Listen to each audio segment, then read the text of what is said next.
Hello दोस्तों, स्वागत है आप सभी का मेरे चैनल पे। अनीता धर्मेंद्र नाम है मेरे चैनल का। और आप सभी के जो कमेंट्स आते हैं प्यारे प्यारे, मैं वो आजकल ज़रूर पढ़ती हूँ और काफ़ी अच्छा लगता है। तो फ़िलहाल यहाँ पे मैं आज ब्लॉग स्टार्ट कर रही हूँ नहाने के बाद से। वैसे मैं सुबह के 6 बजे से उठ गई थी और आज बुधवार है ना, तो गणेश जी की पूजा सेवा होती है, तो उनको बस स्नान करा के उनका श्रृंगार कर रही थी। और मतलब गर्मी की छुट्टियां जो है ना, वो बच्चों के लिए तो बहुत ही ऐशो आराम से गुजरती है, पर हम मम्मियों के लिए ना गर्मी की छुट्टी बहुत ही मतलब गर्मी की छुट्टी क्या, पूरा साल ही हम लोग को ऐसा लगता है बस काम ही काम है। तो मतलब सुबह से उठो फिर भी दोपहर हो जाती है और काम ख़त्म नहीं होते हैं घर के। मतलब कोई ना कोई काम पेंडिंग मेरा तो रह ही जाता है, पता नहीं कैसे। तो जो भी ये घर के काम है ना, मेरे तो बिल्कुल ख़त्म होने का नाम ही नहीं लेता। मैंने एक ख़त्म करती हूँ तो दूसरा खड़ा रहता है। और अभी थोड़ा सा व्यस्त रह भी रही हूँ क्योंकि गेहूँ की धुलाई जो मैं की थी ना, तो उसको सुखाना धोना उसमें लगे रहती हूँ। इसकी वजह से फ़िलहाल यहाँ पे बस पूजा कर लूँगी मैं। और पूजा सेवा जो है ना गणेश जी की, आज बुधवार के दिन मैं स्पेशली अच्छे से करती हूँ। तो बस नहला के चंदन टीका करके और गणेश जी को सिंदूर ज़रूर लगाती हूँ। और बाकी भी मेरे कुछ भगवान हैं जैसे शंकर जी, बालाजी, इनकी मैं मूर्तियाँ रखी हूँ, तो इनकी भी पूजा सेवा रोज़ ही होती है। और जैसे शंकर जी के साथ नंदी जी हैं, गंगा जी हैं। मतलब गंगा जी का जल है वो कलश में मैं रखी हूँ, तो उनकी भी पूजा मैं ज़रूर करती हूँ। क्योंकि गंगा जी भी एक तरह से मतलब जीवंत कहना चाहिए माँ हैं वो। तो मतलब भगवानों में वो जैसे तुलसी माँ है ना, वैसे गंगा जी ये लोग बहुत ही मतलब शक्तिशाली तो खैर सभी भगवान हैं।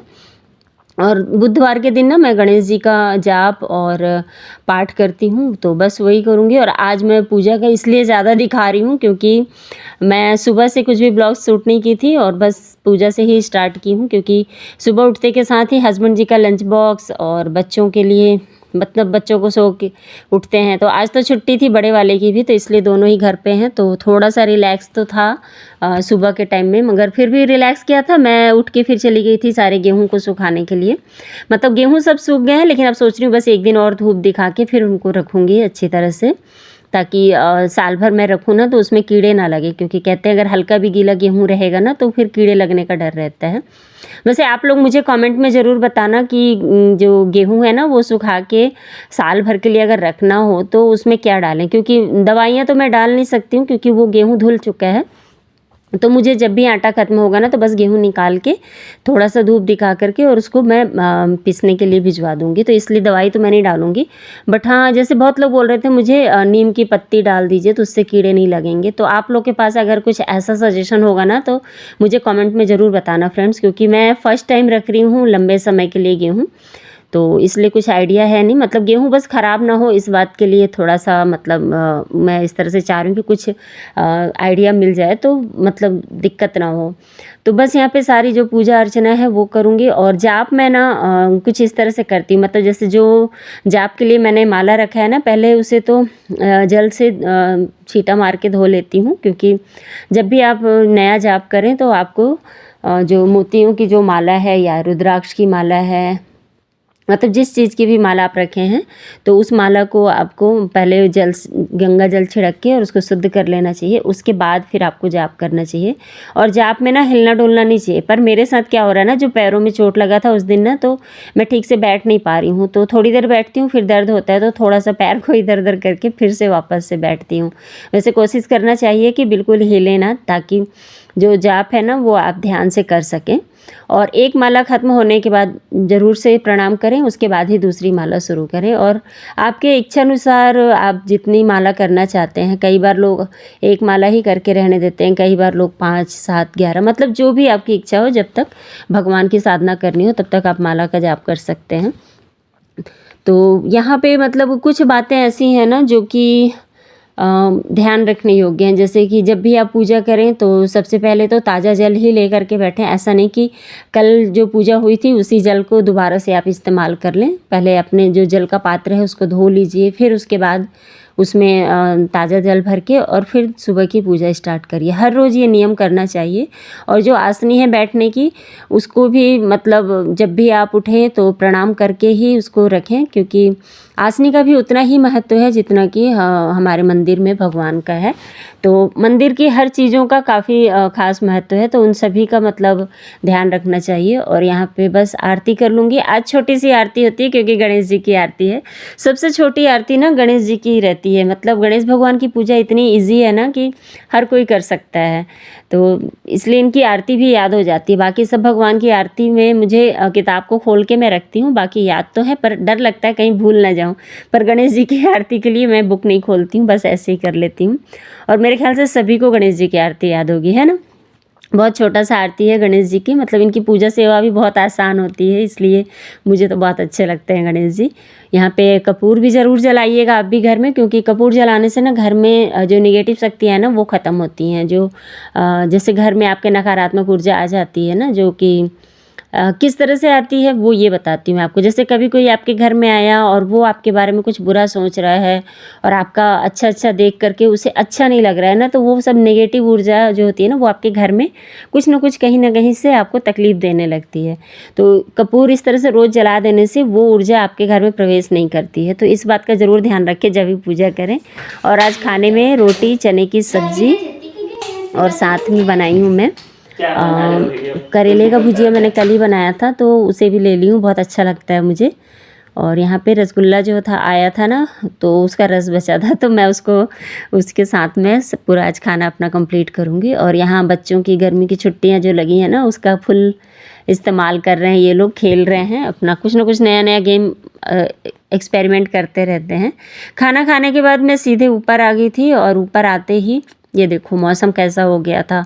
मतलब मैं बस एक बार चेक करने आई थी कि कोई गेहूं का जो चादर है वो छाँव में तो नहीं आ गया, तो थोड़ी सी छाँव में आ गया था, बट ऊपर जब मैंने देखा ना तो धूप तो था पर बदली भी था, तो मुझे डर लग रहा था कि कहीं अगर हल्की बारिश हुई तो फिर भीग जाएगा। तो मैंने सोचा कि अब जब ऊपर आ गई हूँ तो इनको उठा के ही रख देती हूँ। वैसे भी ये सूख चुके थे, बस हल्का सा धूप मुझे दिखाना था आज।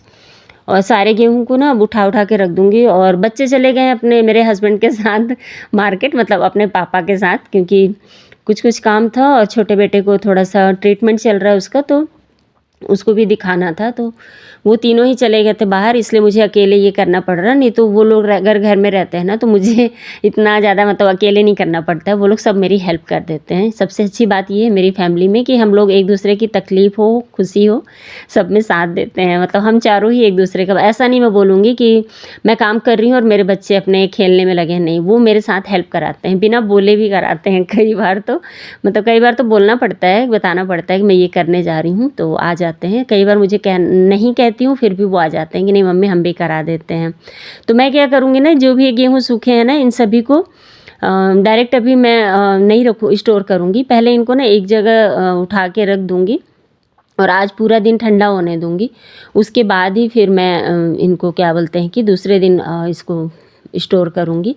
और जो ये गेहूँ है ना ये सिर्फ आधा है, अभी आधा गेहूँ ऐसे ही रखा हुआ है। कल तो मैं सारे गेहूँ को सूखने के लिए डाली थी, आज जब मैं आधा ही गेहूँ मतलब डाली थी ना तो उसके बाद हल्का सा धूप गायब हो रहा था, तो मुझे लगा कि फिर से डालें और उठाना पड़ेगा, इसलिए मैं बोली आज आधा डाल देते हैं, आधा कल डाल लेंगे। तो इससे क्या होगा कि गेहूँ भी सूख जाएगा और रिस्क भी नहीं रहेगा बारिश का। सबसे ज़्यादा मुझे बारिश का ही डर लग रहा है अभी।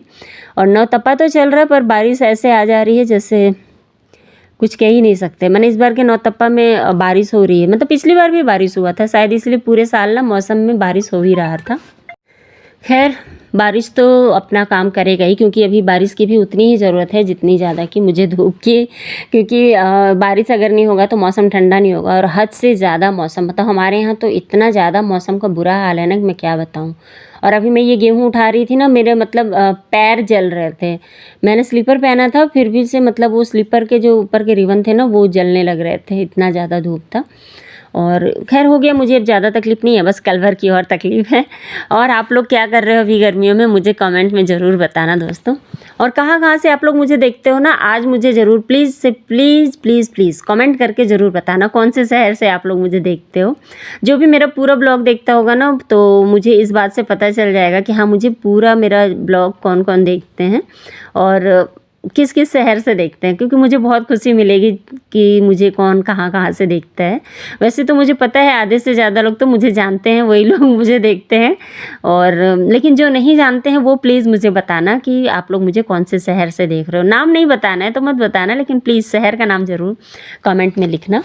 और यहाँ पे सारा गेहूँ मैं ऐसे सूखने के लिए मतलब सूख गए थे, तो और इन सबको ना ऐसे रूम में फैला के आज पूरा रात भर छोड़ दूँगी, तो ये गेहूँ इतना जो गर्म है ना वो थोड़ा-सा ठंडा हो जाएगा। और 1-2 चादर का गेहूँ ना मैं उठा कर के रख लूँगी, जिसको कि अब मैं पीसने के लिए दूँगी, ताकि ट्राई भी कर लें अपन कि इस गेहूँ का स्वाद कैसा है खाने में।